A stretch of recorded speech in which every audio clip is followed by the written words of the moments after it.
Kalahari. Ini bakal menjadi pertempuran yang panas di map yang sangat panas dan tentunya bakal menjadi perseteruan yang panas juga. Di mana pesawatnya bergerak dari area the pace menuju ke arah Santa Catarina dan membagi begitu adil dari map Kalahari. Wah, ini Kings juga salah satu tim yang menurut gua memiliki satu pattern drop zone yang emang dipakai oleh tim EVOS Divine dan enak banget ya di area Shrines, di lingkaran area zona biru. Ya. Artinya Shrines menjadi satu high looting, tapi balik lagi untuk dari segi resource, untuk dari medkit bahkan mungkin beberapa healing item gua rasa akan sulit ditemukan. Tapi it's okay, itu masih dengan satu lingkaran biru yang bisa didapatkan dengan senjata-senjata power yang seperti kalau kita bisa ingat untuk zona biru itu seperti surganya snipe shooter. Ya.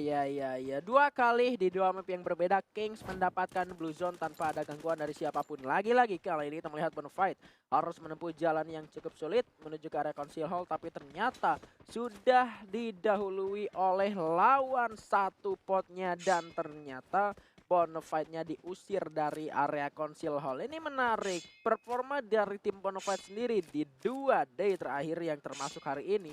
Performa Bonafide agak sedikit menurun. Oke, ini menurut pembahasan dari Bonafide sendiri ya. Tadi kita melihat di arah Bonafide sendiri mereka harus puas di peringkat ke-10 ya. Ya, Dimana posisinya dari Bonafide walaupun dia mendapatkan satu high ground, tapi dari belakang mereka sudah ada teman-teman Kings dari Kings, grup ya. C, dan di arah depannya satu grup sama teman-teman dari DG. DG ya betul, Dan betul. ketika dua pemain dari Bonafide untuk menyelamatkan placement pointnya, mereka tidak bisa untuk bertahan lebih lama karena gempuran demi gempuran dilakukan oleh kedua tim yang akhirnya dari teman-teman King sendiri tuh juga agak sulit banget untuk bisa masuk ke dalam zona. Tapi kalau kita catat ataupun kita lihat dari NXL Liga Game, gua ngelihat di sini ada satu flashback di season 3 kemarin. Pattern yang digunakan oleh NXL menghilang dari kerumunan dan memilih satu drop point mereka di arah Rimam Village itu persis sama banget kayak tim Boss Nightmare. Ya. Tetapi kita sudah dialihkan menuju ke arah Bonafide kembali yang mana ternyata dihadang Council Hall oleh tim dari NXL Liga Game.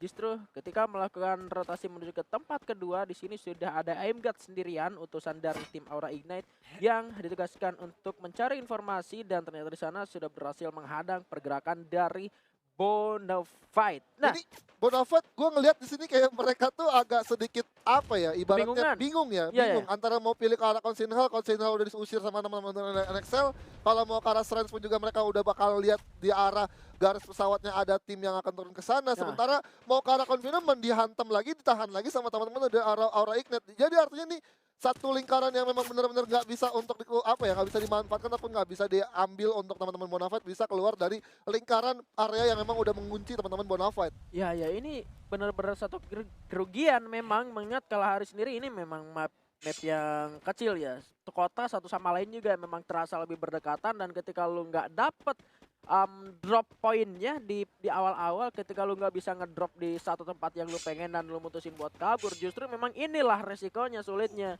Karena lu mau gerak ke depan, ke kiri, ke kanan udah ada orang, sementara di drop point pertama lu nggak nge-committing juga buat fight karena memang udah kalah timing mencet tombol turun dari pesawatnya. Iya, ini khawatirnya gue sih untuk teman-teman Bonafide ya, kayaknya menurut gue kalau dengan kondisinya seperti ini terus sampai zona-zona ataupun match-match selanjutnya, gue rasa ini akan mendapatkan poin yang kurang maksimal dari Bonafide dan tidak akan mendapatkan bintang untuk malam hari ini. Iya. Ini ada prediksi gue aja, hanya opini aja, karena balik lagi NXL Liga Game sendiri sampai di zona late game aja mereka masih bisa finish ke posisi keempat, sedangkan teman-teman SES walaupun mereka udah di atas grup klasemennya, mereka masih tetap bisa mendapatkan peringkat ke-6. Artinya ini bakalan jadi hal yang menarik banget kalau misalkan nanti emang Bonafide tidak bisa mempertahankan dari zona-zona selanjutnya. Ini akan menjadi menggeser posisinya dari teman-teman Bonafide di peringkat kedua di grup kecilnya. Nah ini yang benar-benar bakal jadi hal yang sakit untuk Bonafide kalau misalkan skenario-nya seperti yang lo bilang tadi, kekhawatiran itu akan terjadi ya. Kalau misalkan kekhawatiran itu terjadi, tetapi di sini ternyata Dranik sudah bertempur bersama dengan Rans Esports yang mana Razor berhasil menemukan Marsha di sana. Bakal langsung coba di ending dulu, nggak nge-end, nggak langsung memasang sebuah granat, sementara Arrow juga ditugaskan untuk masuk menuju pertahanan dari tim Rans Esports kali ini. Sebuah double factor sudah disiapkan, sementara Raza bersiap kembali dengan granat yang sudah mulai dilemparkan ke depan. Belum berhasil mendapatkan korban kembali. Iki juga bersiap dengan granatnya dari belakang, coba dilemparkan ke depan kali ini. Tembakan sudah keluarkan, Cronin Kusum menyala kali ini. Ada pembacokan lagi korban dapat Rans menyisakan Iki sendirian dan rata. 2 kali hashtag 12. Aduh ya ampun, ada apa dengan Rans Esports? Waduh, ini Dranix Esports lagi menemukan satu tempo, tapi ternyata Waduh. ada lagi tamu yang datang, langsung ngebredel, di mana Fori menggunakan MP5-nya, langsung bersiap di tangan, mencoba untuk mengganti lagi senjata keduanya. Oke, sudah ada Grand juga follow up, dilempar, tapi dari seorang Ikam mendapatkan seorang gardu, dan akhirnya berhasil untuk confirm kill di sini. Ini dia orang ketiga yang begitu menyebalkan. DG masih kuat dengan 4 orang, yang kali ini 3 orang kembali seorang dari Dranix maksudnya, yang sudah mulai terpreteli satu persatu. Membernya hanya menyaksikan 1 orang. Jangan senang dulu karena di sini ada aku, DG Esports, yang datang menuju pertempuran, dan Dranix dengan Razor sendirian kali ini masih bisa untuk berupaya melarikan diri ke arah belakang, mengamankan dirinya di balik sebuah box dan mengelabui player-player dari tim DG Esports. Aduh, Abax ini main-main. Abax kenapa nih?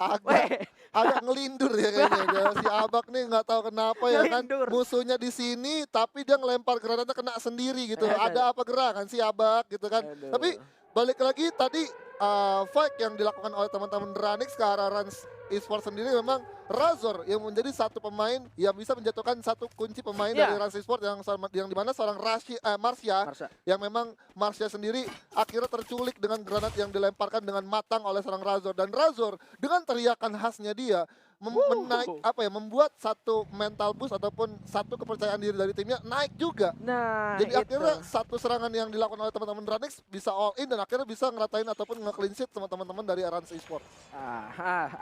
Bung Ever, MVP, the Predator of first round, ada Jars. Ini Predator yang sebetulnya bukan cuma bisa jadi Predator di satu match aja. Ini di babak Grand Final Indonesia Master aja, Jars ini langganan Predatornya. Di game pertama tadi 1956 damage, mendapatkan 6 kill, dan kali ini dari RRQ Hades melakukan rotasi bersama dengan vehicle-nya. Sudah tembakan dari kanan dari kiri menjadi berbahaya kalau misalkan vehicle meledak di sana, tapi sepertinya bakal memutuskan untuk turun di sini. Enggak, ternyata mereka masih keliling-keliling. Dalam musuh ada Razor juga, dan kali ini justru bakal jadi sulit untuk RRQ Hades kalau misalkan vehicle-nya meledak di jalan. Nabrak dikit, Jars bakal masang sebuah glow untuk kena tembakan. Legal juga masih cukup aman, bakal masuk ke dalam sebuah kamar permainan di sana. Di dalam sudah ada 1 orang yang bakal menghadang pergerakan dari RRQ Hades. Ada Razor yang masih bisa membahayakan, seharusnya granat jepret. Aduh, masih belum kena ke arah di sana. Masih bisa mengamankan dirinya, tapi Razor ini di apex media berhasil tumbangkan. Bahkan langsung di end.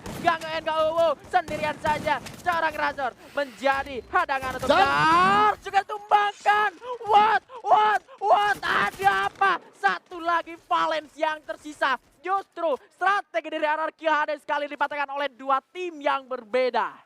Jelas di sini RRQ memang agak sedikit mengalami satu miss ya. Yang dimana memang tadi 2 pemain dari RRQ mengitari dengan menggunakan motor, dan akhirnya ketika dia terpisah oleh kawan-kawannya, teman-teman dari RRQ berhasil diculik satu persatu oleh seorang Razor yang lagi ngumpet gitu kan. Dan akhirnya diteriakin sama Razor, Wahyu ya. Lu denger nggak teriakan itu?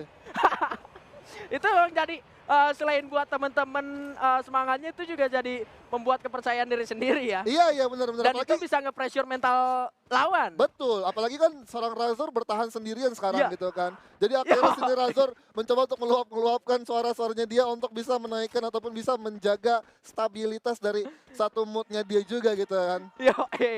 Nih nggak tahu nih Survivor yang di rumah denger atau enggak. Tapi ini fun banget ya. Ini jadi satu warna di babak grand final bahwa sebetulnya nggak selalu dan melulu tegang. Iya, karena ada satu momen yang dimana anak-anak dari pemain-pemain kita aja untuk malam hari ini benar-benar bisa memberikan satu warna ataupun hiburan untuk kita juga di sini gitu kan. Dan sekarang kita akan melihat di sini POV dari teman-teman King Esports ya, lagi mencoba untuk menataki teman-teman dari GPX yang berada di satu pot yang sama. Dan ini dari Kings-nya sendiri, untuk dari different point kita sudah jelas ya, di grup kecilnya 85, 84, 83, dan ketiga tim ini dari IOG, bahkan Kings dan juga Siren GPX memang mereka membutuhkan poin maksimal juga, karena kalau kita lihat dari match pertama tadi, Siren GPX lagi dapetin posisi ataupun placement yang kurang menguntungkan, dan sekarang di sini Siren GPX akan mencoba untuk melakukan yang namanya pengumpulan poin kill, tapi kita lihat ada Ektindir yang berhasil diculik oleh teman-teman dari Kings. Sorry, tadi ada pergerakan dari Aura. Ini justru Ektindir diculik oleh salah satu member dari tim Aura yang kita nggak tahu. Oh ini dia nih. Oh. Diculik oleh Pak Gun dari arah yang tidak bisa kita lihat dari minimap, yang justru lolos penglihatannya dan berhasil diculik oleh Gun sendirian saja. Momentum yang didapatkan dan menjadi kerugian juga untuk tim dari seri GPX karena mereka harus kehilangan satu membernya ketika mereka harus bertempur 4 lawan 4 bersama dengan Kings Esports di area Bayfront sana. Lu lihat teman-teman dari Aura aja sendiri nih, mereka mendapatkan satu rumah yang menurut gua tidak terlalu begitu nyaman ya untuk bisa settle ataupun bisa set up defense di sini karena dari dua sisi aja kalau kita melihat dari arah mobil yang diparkirkan oleh teman-teman Aura bisa terlihat oleh teman-teman yang berada di area confinement. Kita tahu di sini ada Bonafide dan juga NXL dan sekarang sebentar lagi nampaknya juga di sini NXL akan mencoba untuk menghadiri ataupun mencoba untuk gimana caranya menyamperi teman-teman Bonafide untuk bisa melakukan satu fight di arah luar zona dan dimana teman-teman Aura pun juga sebenarnya kalau dari arah zona selanjutnya mereka lagi dapat posisi yang enak banget untuk natakin. Iya, belum lagi posisi parkir yang digunakan itu bisa jadi obstacle ya, menutup sedikit area tembakan kalau kita bisa ngepron ataupun bahkan jongkok. Tapi di sisi lain gua udah sempat ngelihat notification kill di arah luar sana yang mana satu orang dari Bonafide tadi sempat itu makan gedai masih bisa diselamatkan dan kali ini mendapatkan bibir zonanya yang begitu tipis. Sementara di area sebelah kiri sudah ada Prime dan di sana NXL Liga Game juga bakal sulit untuk masuk. Malah ternyata kali ini gedainya berhasil makan kembali dong Jar.